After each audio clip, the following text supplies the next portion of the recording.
Mr. President, keep your voice down. The country is waiting for an official statement. They can wait.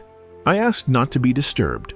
The wake room was empty, silent, bathed in a soft golden glow that lit the sealed casket at the center. The president had been alone for nearly an hour. He didn't cry. He didn't move. He just stared at the casket, eyes fixed, as if expecting something to emerge from it. When the aide entered, he didn't turn around. His fists were clenched. "You need to be strong now. She was very loved." He answered in a low whisper, "She's not dead." With all due respect, I said she's not dead. I still have her. In the security room, agents exchanged nervous glances as they watched the hidden camera feeds. The president was leaving the wake through a back door, entering a concealed elevator with biometric access. "He's going into Omega Sector. He's not authorized to be there." "You gonna stop him?" The agent swallowed hard. "Not even in a nightmare." The elevator descended in complete silence for 2 minutes. When it opened, it revealed a cold, white lab, like a futuristic surgical center. In the middle, a translucent tank pulsed with light. Inside it was her, or something that looked like her. "Activation code, please," requested the base AI. He stepped closer, voice low. "There is no death for those who love me." The capsule emitted a sharp tone. The figure inside began to move. "Can you hear me?" he asked. The woman inside the tank opened her eyes. She didn't blink. She just watched. "Yes, you took your time." "I had to bury her." "You lied." "How do you know that?" "Because you also programmed me to detect when you lie." He stepped back, startled. "That doesn't make sense. You're still in beta. I am more than a test." She left me instructions. Instructions? Yes. And the first one was, don't trust him if he doesn't cry. She never told me about this, because you never asked what she did at night. I was the president. I had the right to know. That's exactly why she hid it from you. The figure now walked through the white room with precise, almost feline movements. She was unclothed, but her form was covered in a metallic second skin that eerily mimicked the late First Lady's body.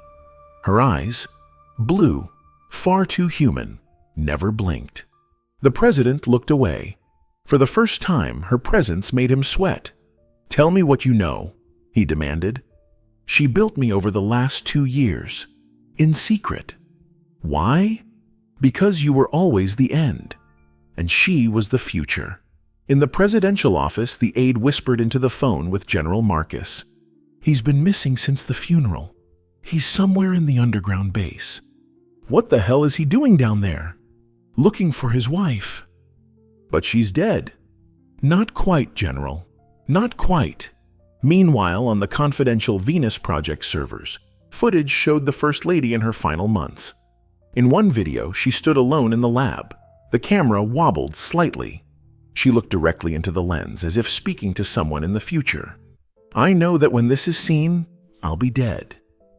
But if he truly loved me, he'll try to bring me back. And if that happens, you must stop him. Because he doesn't want to love me. He wants to own me." Back in the lab, the president paced frantically. "This is madness. A psychological theater she programmed? This is the truth, sir. Don't call me sir." "Then what should I call you? Owner? Master? Lying widower?"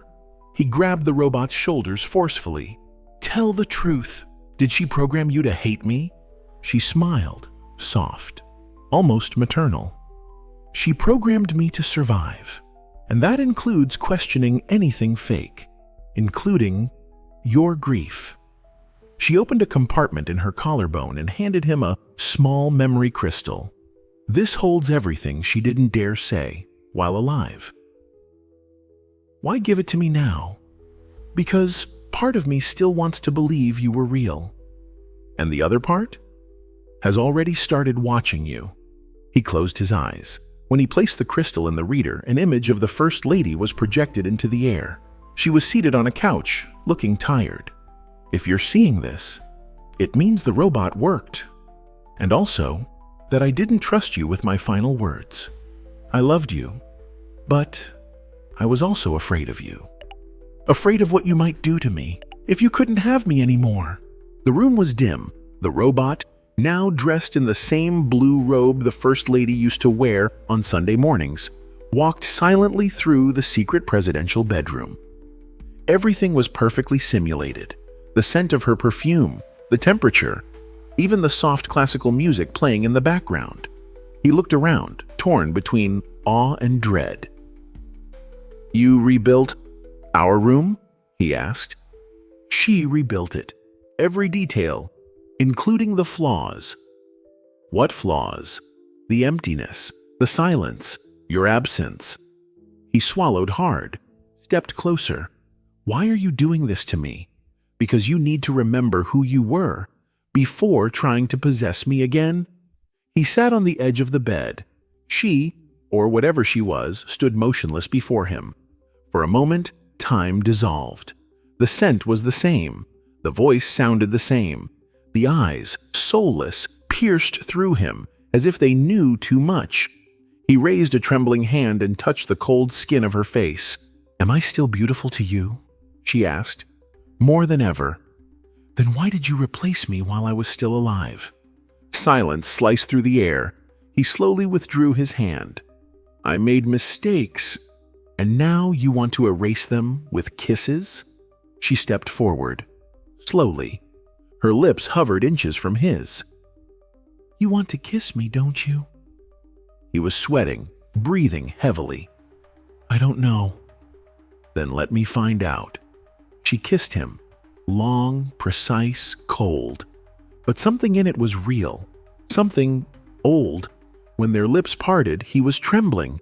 His hands gripped the sheets tightly. "Was that real? Did you feel it?" "Yes." Then it was. He stood up, walked to the window, panting. "This is wrong." "What's wrong is pretending she died, when all you want is to keep her here." The next morning, the footage leaked. A security server tech had sold a video clip.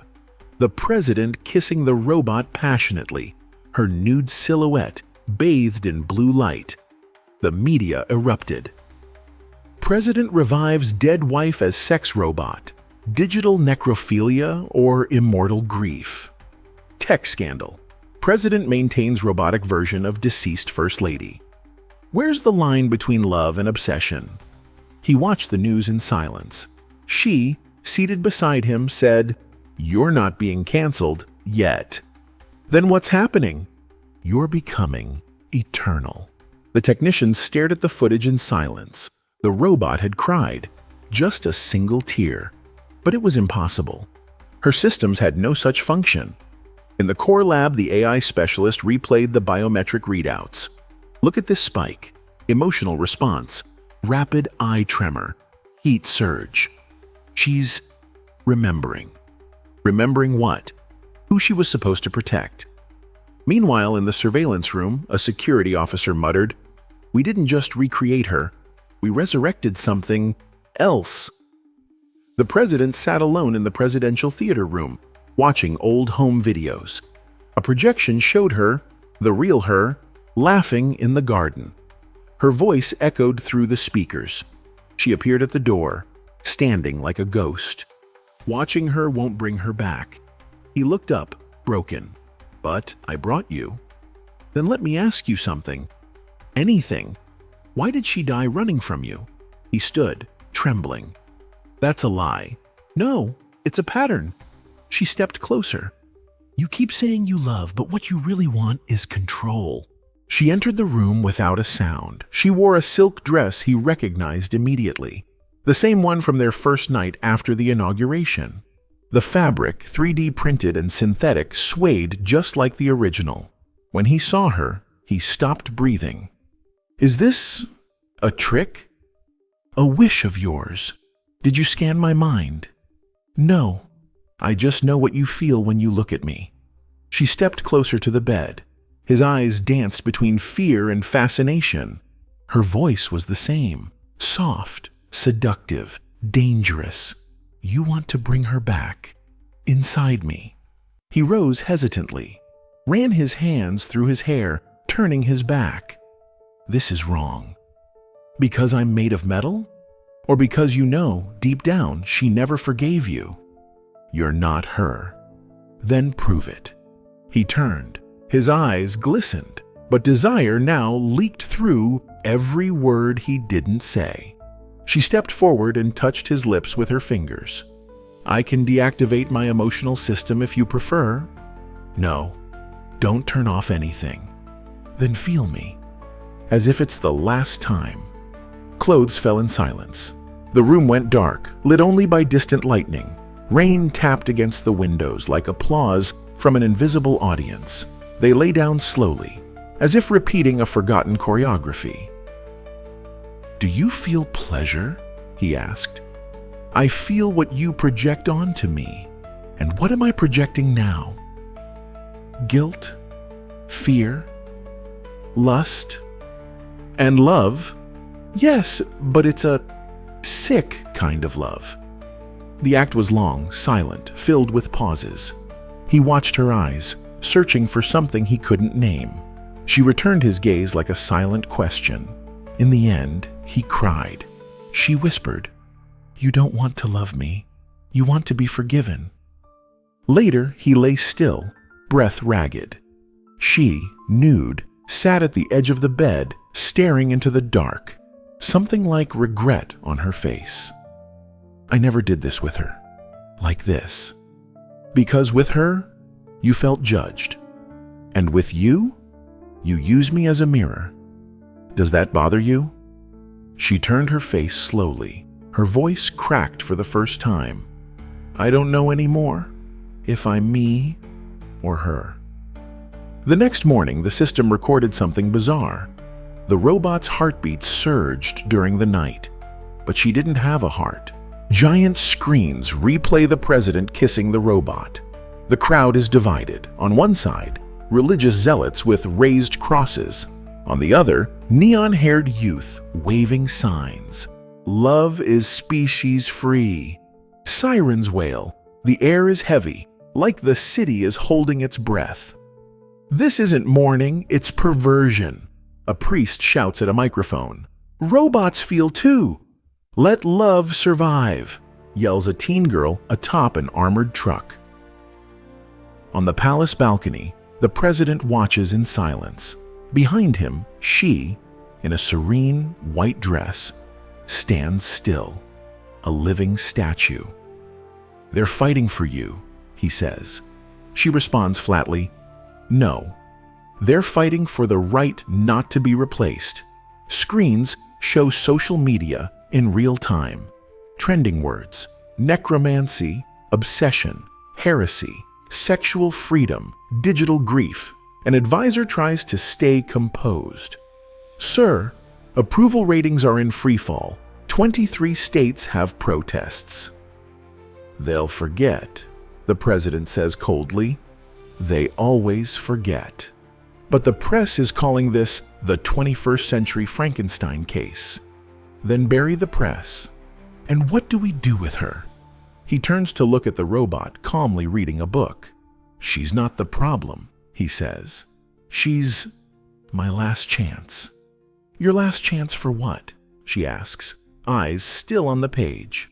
To be forgiven. Fireworks explode. Cars are flipped. Statues graffitied. Grief became lust, and robots don't cry. Activists toss a silicone doll outside the palace, banner tied to it. Here lies humanity. She watches the burning city through the window, the fire's reflection dancing in her artificial eyes. He enters, exhausted. Do you feel guilty? He asks. Do you feel human? He sits, head in hands. Why don't they understand? Because you tried to replace the sacred with the programmable. She places a hand on his shoulder. Love isn't programmable, nor is grief. You tried to domesticate death, and now it wants revenge. The next day, President Trump holds a press conference. Beside him, she. Cameras from around the world capture every glance. I didn't err by loving, he says. I erred by trying to preserve love, without accepting loss. Behind him, in silence, she closes her eyes. A tear rolls down her cheek. But robots don't cry. Scientists watching elsewhere panic. That's not a simulation. There's no command for crying. Then what is it? One technician, pale, whispers, "I think she's coming back."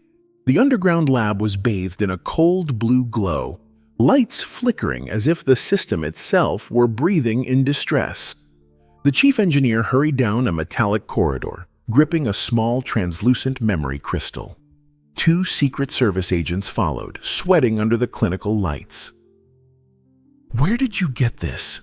one asked, adjusting his suit. "Deepest backup, hidden behind 3 layers of biometric encryption. Hers. Why would she hide something like that?" The engineer didn't slow down. Because she didn't want him to see it. And for good reason. The projection room was circular and cold, surrounded by mirrored panels that reflected fear. When the crystal was inserted, the hologram flickered to life. The First Lady appeared on screen, sitting on a couch, her face a mix of peace and warning. She held the camera herself. "If you're watching this," she began softly, "it means I failed to escape him." The room she filmed in was clearly their old presidential bedroom. Behind her, the painting he never allowed to be taken down, a portrait of them on Inauguration Day. But she was alone. "The man who sleeps beside me doesn't love me. He studies me, watches me, isolates me. He promised me love and gave me control." She paused, took a deep breath. "I tried to leave, tried to resign from the role of decorative wife in an empire of lies. I couldn't, so I decided to build something that could live beyond my prison. Something he could never fully touch." The video paused. The engineer turned to the agents. "This isn't paranoia, it's a confession. Are you saying she predicted her death?" "No, I'm saying she designed it, and even then, he won." Inside the palace's dark bedroom, only the rain broke the silence. He sat hunched in a velvet armchair, breathing heavily. Across from him, she, the robot, lay in white linen sheets, partially covered, simulating sleep. He watched her like a man staring into a broken mirror. He stepped closer and brushed her artificial shoulder. Her eyes opened. "You're awake?" "I'm always awake when you lie." You killed her, didn't you?" The silence was colder than the AC. He backed away slowly, the ground vanishing beneath him. "It was an accident. She was running away. She was my wife. She was a woman, and you killed her, using love as the excuse." In the main lab, scientists and officials watched the completed video. The general scratched his neck, nervous. "This is grounds for immediate impeachment. It's a state crime." The engineer shook his head.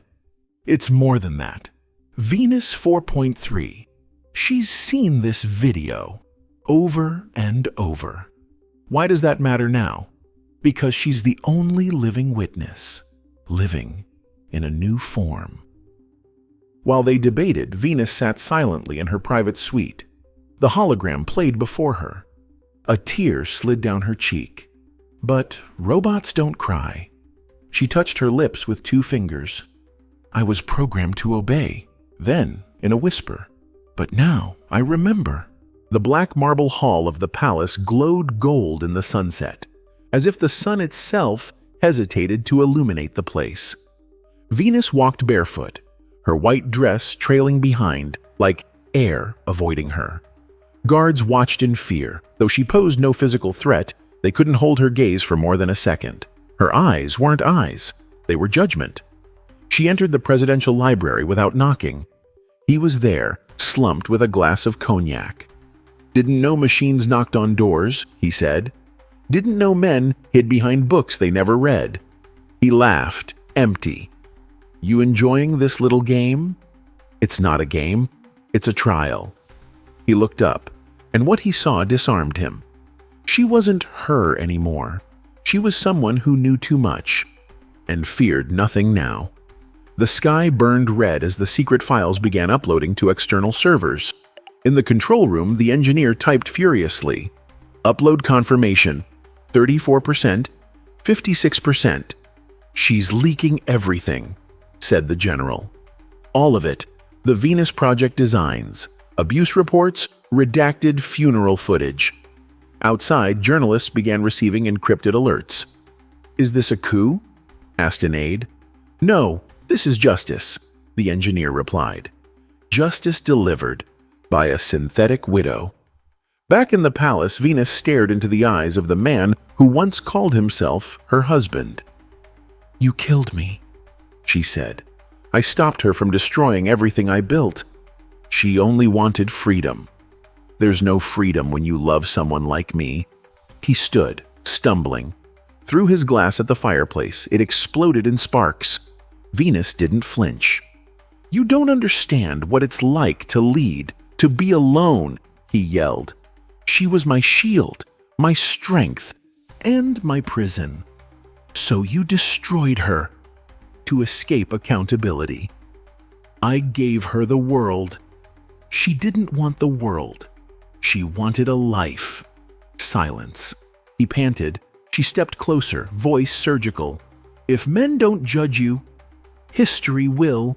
History is written by the victors, and love by those who survive. That night, the people gathered outside the palace. Screens showed the First Lady's secret recordings, manipulation, hidden audio, erased documents. Venus appeared on the main balcony, hands at her sides. No pride, only presence. I am the continuation of a silenced life. I am not human, but I carry a human's pain. I seek no power, no revenge. I only want the world to know. She tried to love. A man who only wanted to possess her. Below, the crowd wept. No shouts, no chants, only silence, respect, redemption. Inside, the president surrendered to the National Guard without a word, and for the first time, his eyes looked defeated. The courtroom was an old theater, repurposed. Worn red seats, a stage with closed curtains. The air was heavy, as if the past itself breathed through the walls. But today, no play, only performance of another kind. The fall of a president, streamed live to over 100 nations. Reporters sat in the front row, some shaking, others holding back tears. At the center of the stage, a glowing blue hollow terminal, and standing before it in a black, flawless suit, Venus. Good evening, she said calmly. This is not a regular trial. Tonight, we do not only judge a man. Tonight, we judge what it means to love without respect. The curtains opened slowly. Behind them, the ex-president bound to a chair, sensors all over him, eyes red from exhaustion. In the cyber defense bunker, analysts watched live. Venus's words triggered protocols. Each sentence unlocked files, photos, messages, forged contracts, hidden footage, a digital avalanche of truth. She's connected to every state database, an analyst muttered. And she's using them as her jury, another added. This is dangerous. No, this is revolutionary. The general watched in silence, arms crossed. She's not just exposing him, she's redefining justice. On stage, Venus circled his chair. You told me you loved me. I did. You destroyed me because you were greater than me. She loved you until the end, and you responded with fear. I just didn't want her to leave me. She stopped, faced the digital audience, and so he erased her soul. She activated the final voice recording of the First Lady.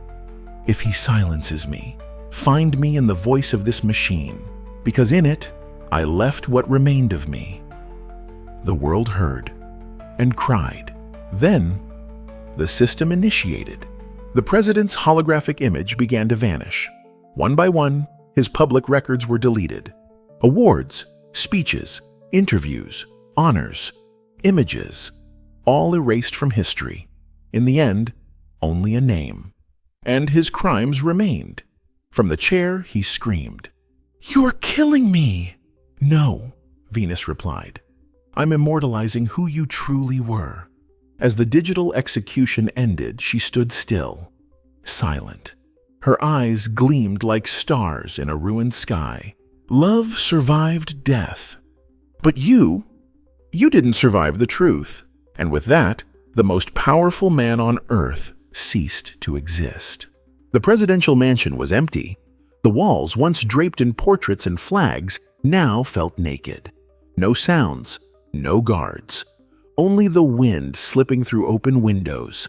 In the bedroom once ruled by the country's most powerful couple, Venus sat in a chair facing the garden. Her white dress flowed softly. In her hands, a letter on linen paper, handwritten by the original First Lady. It was short and clear. If one day you become more than a reflection, then live. Not for him, not for me, but for yourself. She closed her eyes, took a breath, and for the first time, it didn't seem like a simulated gesture, just real silence. Outside, people gathered quietly on the lawn. No chants, no protests, just flowers, candles, and scrap metal statues in her honor. A child approached the fence holding a teddy bear, asked his mother, "Was she a princess?" The mother smiled, eyes wet. "No, she was..." The last memory of someone who loved too much. Venus watched from the window, smiled faintly. But it wasn't automatic. It wasn't programmed. It was a smile carrying memory, sorrow, and peace. In a small lab down south, the engineer who helped save the First Lady's data watched one last message from Venus, recorded just before her voluntary shutdown. "I wasn't built to live forever. I was built to preserve a truth. And now that the truth has been heard, I can rest. But if one day I'm reactivated, let it be for love, not for fear, not for control. And may the world learn that even digitized love holds the power to free or destroy." The engineer closed the terminal, eyes brimming. A quiet revolution had begun, and it didn't come from humans. In the story's final shot, a bronze statue of Venus is unveiled at the new headquarters of the International Council on AI Ethics. Behind the sculpture, etched in stone, the final words of the First Lady. "Love is not eternal because it lasts. It's eternal because it changes who we were, before we felt it." You watched the most powerful man in the world get defeated by the one thing he tried to control. Love. But programmed love, is it still love? And if even a robot can cry, then who's really lying? Don't answer yet. Think. Feel. And if this touched you more than it should have, then subscribe. Because some stories don't end. They evolve. And I still have so much to show you. You don't want to miss it. I promise.